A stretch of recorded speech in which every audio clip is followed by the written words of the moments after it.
एक नया टॉपिक्स हम लोग शुरू करने वाले हैं। रेसिस्टेंस के बारे में समझेंगे, कंडक्टेंस के बारे में समझेंगे, रेसिस्टिविटी के बारे में समझेंगे और कंडक्टिविटी के बारे में पढ़ेंगे। सबसे बड़ी बात है कि ये एक शॉर्ट क्वेश्चन के फॉर्म में पूछता है एग्ज़ाम में, अक्सर ये पूछा भी है। अगर हम लोग प्रीवियस ईयर क्वेश्चन बैंक में देखेंगे तो कई बार अलग अलग टॉपिक्स को पूछा गया है एग्ज़ाम में। ये इलेक्ट्रिक करंट चैप्टर का 7वां वीडियो है। इससे पहले 6 वीडियो अलग अलग टॉपिक्स में हम लोग पढ़ चुके हैं। इसी यूट्यूब चैनल पे ओम्स के नियम को अच्छे से एक्सप्लेन भी किया गया है। वहाँ ओम्स के नियम का वेक्टर और स्केलर दोनों फॉर्म को बताया भी गया है। आई होप कि इससे पहले ज़रूर वो वाला वीडियो देखना, ताकि ये सारा टॉपिक्स हम लोग को समझ में आ जाए। ठीक है, तो आज हम लोग बात करने वाले हैं रेसिस्टेंस और कंडक्टेंस, जो एक कंडक्टर के प्रॉपर्टीज़ होते हैं। ठीक है, प्रॉपर्टीज़ ऑफ कंडक्टर होता है, और रेसिस्टिविटी और कंडक्टिविटीज़ जो है वो प्रॉपर्टीज़ ऑफ मटेरियल होता है। ठीक है, अभी ये कंडक्टर और मटेरियल वाला मैटर क्या है पहले इसको हम लोग समझ लेते हैं। उसके बाद फिर हम लोग इस चारों टॉपिक्स को अलग अलग करके समझेंगे और सारे यूनिट और डायमेंशन फॉर्म पे सब पे हम लोग डिस्कशन करते हुए चलेंगे। एक बात ध्यान रखोगे कि कंडक्टर का क्या मतलब है कि जो एक ऐसा मेटलिक वायर या एक ऐसा मेटलिक मटेरियल जिसके थ्रू हम करंट को पास कराते हैं, उसी को हम लोग कंडक्टर कहते हैं। तो ये तो समझ में आ गया कि कंडक्टर अलग अलग शेप के हो सकते हैं। जैसे हम वायर का बात कर सकते हैं, कोई पाइप का बात कर सकते हैं, ये अलग अलग शेप में हमारा कंडक्टर होगा। ठीक है, कंडक्टर की अगर शेप और साइज अगर चेंज होती है तो उसके अनुसार हमारा जो रेसिस्टेंस और कंडक्टेंस है वो चेंज होगा। ठीक है, लेकिन अगर ये जिस मटेरियल का बना हुआ है, सपोज़ ये कॉपर का बना हुआ है या एल्युमिनियम का बना हुआ है, ये जो मटेरियल है, ये मटेरियल की प्रॉपर्टीज़ डिपेंड करेगी रेसिस्टिविटी और कंडक्टिविटी को ये एक्सप्लेन करेगा। मतलब कि अगर हम एक ही माप का एक कॉपर का वायर ले लें और एक ही माप का एक हम एल्युमिनियम का वायर ले लें, तो दोनों का मटेरियल अलग अलग हो गया। ठीक है, लेकिन ये दोनों कंडक्टर है। तो वैसे स्थिति में जब इसका मटेरियल अलग अलग है, तो वैसे स्थिति में रेसिस्टिविटी और कंडक्टिविटी अलग अलग होगा।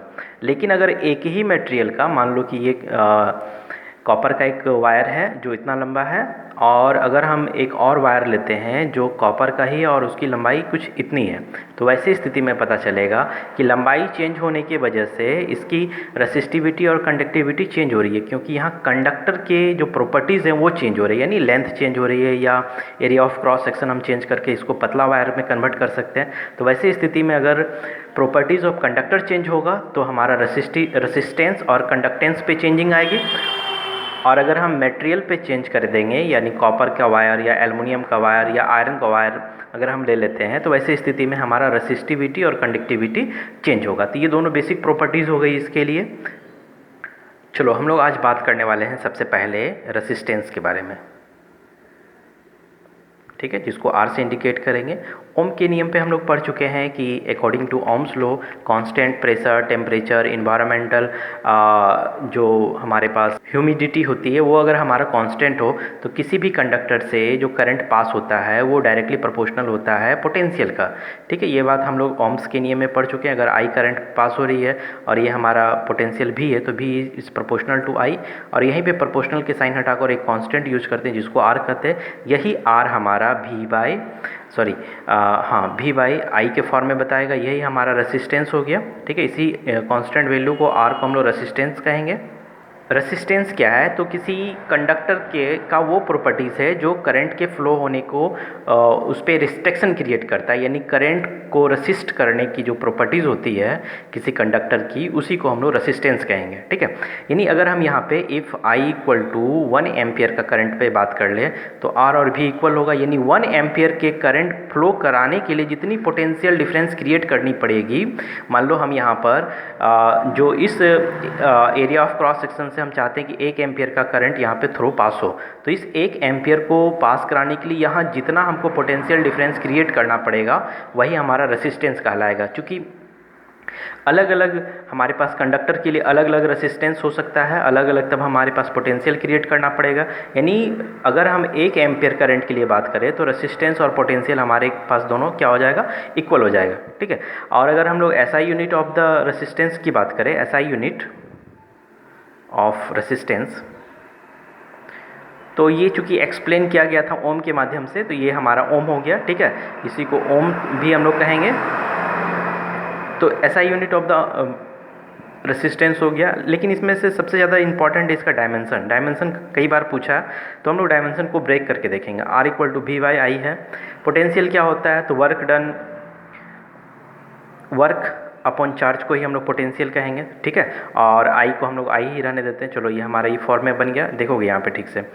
वर्क क्या होता है, force into displacement, force into displacement, ये क्यू है, Q equal to I T हम लोग लिख सकते हैं, आई इंटू टी, और ये आई हमारे पास मान हो गया। तो कुल मिला के इस तरह का मान हमारे पास चेंज किया हुआ है। और सबसे पहले हम लोग देख लेते हैं कि इसको डायमेंशन के फॉर्म में चेंज कैसे करेंगे। देखो यहाँ फोर्स है, इसके लिए हम लोग को हमेशा रिमाइंड रखना पड़ेगा, याद रखना होगा M L T minus two. यहाँ पर एस क्या है, एक डिस्प्लेसमेंट है इसलिए एल, यहाँ पे आई के लिए एम्पियर, टी के लिए हमारे पास टी, और फिर आई है इसके लिए भी एम्पियर। तो कुल मिलाकर अगर हम सबको एक साथ मिलाकर लिखना चाहते हैं तो हमारे पास मान हो गया एम एल टू, टी जो है हमारे पास देखो यहाँ एक है और ये माइनस टू, तो ये ऊपर जाकर फिर माइनस हो गया तो माइनस थ्री, और ए पर हो गया माइनस टू। यानी कुल मिलाकर अगर डायमेंशन ऑफ द रेसिस्टेंस अगर हम बात करें तो M L two T minus three A minus two, ये हमारा डायमेंशन निकल गया रेसिस्टेंस के लिए। एक बात और इसमें हम क्लियर कर देना चाहते हैं कि रेसिस्टेंस की जो बेसिक प्रॉपर्टीज़ है ये इसके टेम्परेचर पर भी डिपेंड करेगा, ठीक है। टेम्परेचर बढ़ने या घटने के साथ रेसिस्टेंस चेंज होता है with the conductor of the materials. ये किस कंडक्टर का बना हुआ उसके अनुसार ये चेंज होगा, जो हम लोग आगे चलकर पढ़ेंगे। चलो अब आते हैं हम लोग दूसरे टॉपिक्स पे, जो है हमारा कंडक्टिविटी, कंडक्टेंस, ठीक है।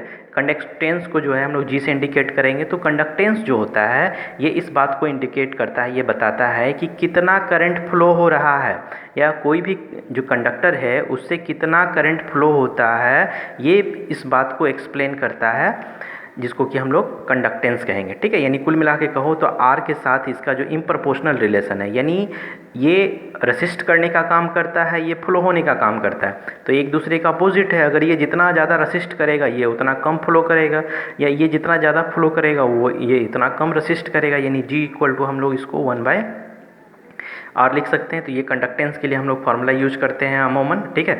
ऐसे हम लोग R इक्वल टू ऑलरेडी पहले ही मान निकाल चुके हैं, R equal to V by I है। अगर हम 1/v/i अगर हम पुट करते हैं तो हमारे पास I/v निकल गया, ठीक है। अब यहाँ देखो, अगर हम इसको 1 वोल्ट मानते हैं तो G और I हमारा क्या हो गया, इक्वल हो गया। इसका क्या मतलब है कि 1 वोल्ट क्रिएट करने के लिए जितना करंट यहाँ थ्रू पास करता है वही हमारा क्या हो गया, कंडक्टेंस हो गया, ठीक है। अगर हम लोग SI यूनिट की बात करें तो SI यूनिट क्या हो जाएगा, SI यूनिट 1/r है, तो 1/r के लिए 1/ओम हो जाएगा। तो यानी ओम पर ओम इसको हम लोग कहेंगे। पर ओम को मोह भी बोला जाता है, क्योंकि ओम्स के इन्वर्स को भी हम लोग ऐसे भी कह सकते हैं। इसको उलट दो, M आगे H बीच में O, ये भी हमारा एक SI unit of the conductance निकल गया, ठीक है। तो ये हमारा रेसिस्टेंस एंड कंडक्टेंस के लिए एक्सप्लेन हम लोग कर चुके हैं यहाँ पे। चलो अब हम लोग बात करने वाले हैं रेसिस्टिविटी। लेकिन रेसिस्टिविटी पे आने से पहले हम लोग ये समझ लें कि रेसिस्टेंस जो है वो किसी भी कंडक्टर की किस किस प्रॉपर्टीज़ पे डिपेंड करता है। तो प्रॉपर्टीज़ पे डिपेंड करता है, उसके लेंथ की प्रोपोर्शनल होता है और एरिया ऑफ क्रॉस सेक्शन का इम्प्रोपोर्शनल होता है, ठीक है।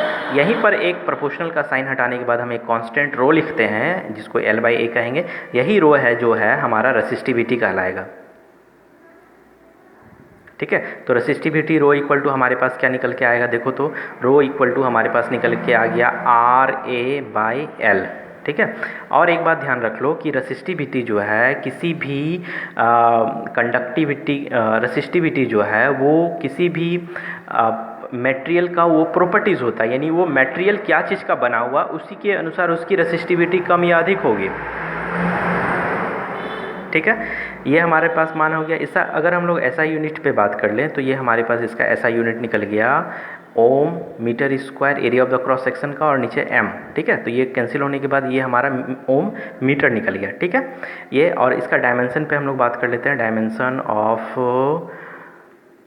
रेसिस्टिविटी। तो यहाँ पर हमारे पास ओम का पहले ही हम रेसिस्टेंस का डायमेंशन निकाल के रखे हुए थे, ML2T-3 A-2 ये निकल गया, और M का फिर हमारे पास एक L हो गया, ठीक है। तो कुल मिलाकर अगर हम लोग देखें तो हमारे पास जो मान निकल गया ML3T-3 A-2, ये हो गया हमारा रेसिस्टिविटी का डायमेंशन। इससे पहले हम लोग कंडक्टेंस का पढ़े थे, तो वहाँ भी इसका डायमेंशन देख लेते हैं। ठीक है, यहाँ पे भी इसका डायमेंशन जस्ट अपोजिट हो जाएगा, क्योंकि हम लोग ऑलरेडी ओम का जो रेसिस्टेंस है ये देख चुके थे, रेसिस्टेंस का डायमेंशन ये देख चुके थे। तो इसको इम्प्रपोर्शनल कर दो, यानी जो माइनस में है वो प्लस में हो जाएगा, जो प्लस में है वो माइनस में हो जाएगा। जैसे ये प्लस में है, इसका पावर 1, तो ये माइनस में हो गया, ये माइनस में हो गया, ये हमारा +3 हो गया, ये A2 हो गया प्लस के फॉर्म में। तो ये डायमेंशन ऑफ द कंडक्टेंस निकल गया। ठीक है, जो यहाँ पर छूटा हुआ था जिसको हम लोग यहाँ पे क्लियर कर लिए हैं। चलो अब हम लोग बात कर रहे हैं कंडक्टिविटी का। तो जैसे रेसिस्टेंस और कंडक्टेंस एक दूसरे का इम्प्रपोर्शनल था, वैसे ही रेसिस्टिविटी और कंडक्टिविटी एक दूसरे का इम्प्रपोर्शनल होता है। यानी रेसिस्टिविटी रो जो है वो 1/सिग्मा होगा। ठीक है, सिग्मा ये हमारा यहाँ पे क्या है, कंडक्टिविटी है। इसका मतलब ये समझ में आना चाहिए कि कंडक्टिविटी जो है ये किसी भी मटेरियल का प्रॉपर्टीज़ है। इसके लिए ये बात समझ में आना चाहिए कि जिसके लिए रेसिस्टिविटी जितना अधिक होगा उसके लिए कंडक्टिविटी उतना कम होगा। यानी ये भी करंट कम अलाउ करेगा। अगर ये अधिक होगा, हमारा कंडक्टिविटी अधिक होगा, तो ऑफकोर्स उसके जस्ट अपोजिट के अनुसार हमारा रेसिस्टिविटी भी क्या होगी, कम होगी। अगर हम यहाँ पे कंडक्टिविटी को सिग्मा अगर हम अकेला करते हैं तो 1/ρ लिखेंगे। ठीक है, 1/ρ का क्या मतलब हो गया कि हम लोग बात कर सकते हैं RA/L, और ये जस्ट अपोजिट हो गया, ये हमारा मान निकल के आ गया। ठीक है, तो ये कंडक्टिविटी के लिए बात कर सकते हैं। कंडक्टिविटी का ऐसा यूनिट ऑफ द कंडक्टिविटी हम लोग बात करेंगे तो हमारे पास जो निकल के आएगा, ओम मीटर इसका हो गया, तो पर ओम पर मीटर हमारे पास इसका मान निकल सकते हैं। इसको हम ऐसे भी कह सकते हैं ओम पर मीटर, ये भी हमारा मान निकल के आ सकता है। इसी को अगर हम चाहें तो ऐसे भी उलट के लिख सकते हैं, ये भी हम लोग का मान निकल गया। एक बात और ध्यान लो कि ये जो हमारे पास मान है जिसको कि हम लोग ओम कह रहे हैं, ठीक है, तो पर ओम कह रहे हैं या महू कह रहे हैं, इसका एक और नाम होता है जिसको हम लोग सीमेंस कहेंगे। ठीक है, तो ये भी हम लोग कह सकते हैं पर ओम को या महू को सीमेंस पर मीटर कह सकते हैं। ये भी हमारा एक यूनिट निकलता है। ठीक है, डायमेंशन की जो बात है, डायमेंशन हम लोग देख लेते हैं। डायमेंशन ऑफकोर्स क्या होगा कि इसका अपोजिट हो जाएगा, क्योंकि जो रेसिस्टिविटी का होता है उसी का अपोजिट वैल्यू हमारा कंडक्टिविटी का लाता है। तो जस्ट अपोजिट कर लेते हैं, जो प्लस में है वो माइनस में, और जो माइनस में है वो प्लस में हो जाएगा। यानी M-1 L-3 T+3 हो जाएगा और A+2 हो जाएगा। तो ये हमारा मान निकल गया डायमेंशन ऑफ द कंडक्टिविटी। ठीक है, तो कुल मिलाकर इतना समझ में आ गया। फिर से सुन लो सभी बच्चे, आई थिंक हम लोग यहाँ पे क्लियर कर रहते हैं कि रेसिस्टेंस जो है वो कंडक्टेंस के साथ रिलेट करता है और रेसिस्टिविटी जो है वो कंडक्टिविटी के साथ रिलेट करता है। कैसे रिलेट करता है, तो जस्ट अपोजिट रिलेट करता है। ठीक है, जस्ट अपोजिट रिलेट करता है। यहीं से हम लोग समझते हैं कि ये जो दो अलग अलग प्रॉपर्टीज़ ऑफ द मटेरियल या दो प्रॉपर्टीज़ ऑफ द कंडक्टर है वो हम लोग यहाँ पर समझ सकते हैं। ये जो बेसिकली होता है ये प्रॉपर्टीज़ ऑफ द कंडक्टर होता है। मतलब अगर हम एक ही कंडक्टर का दो अलग अलग लेंथ या लंबाई या area of the cross section का वायर ले लेते हैं तो दोनों के लिए R और G का मान अलग अलग होगा। ठीक है, लेकिन अगर हम एक ही मटेरियल के अलग अलग मटेरियल के एक लेंथ के अगर हम लोग वायर को ले लेते हैं, मान लो ये दोनों की लंबाई बराबर है और ये दोनों की मटेरियल क्वालिटी अलग अलग है, मतलब एक कॉपर का तार हो और एक एल्युमिनियम का तार हो, तो ऐसी स्थिति में रेसिस्टिविटी और कंडक्टिविटी इस दोनों प्रॉपर्टीज़ का क्या होगा, अलग अलग होगा। तो ये बात हम लोग को समझ में आ जाना चाहिए कि किसी भी कंडक्टर के लेंथ या area of the cross section change होने के बाद रेसिस्टेंस और कंडक्टेंस चेंज होगा, लेकिन अगर एक ही लंबाई और area of the cross section के साथ मटेरियल अगर हमारा चेंज हो रहा है तो रेसिस्टिविटी और कंडक्टिविटी हमारा चेंज होगा। तो ये बेसिक एक कॉन्सेप्ट था, इसमें हम लोग को पढ़ना था। इसके बाद वाले क्लास में हम लोग रेसिस्टेंस के साथ टेम्परेचर का क्या प्रभाव पड़ता है इसको हम लोग बेसिकली काफ़ी अच्छे से समझेंगे।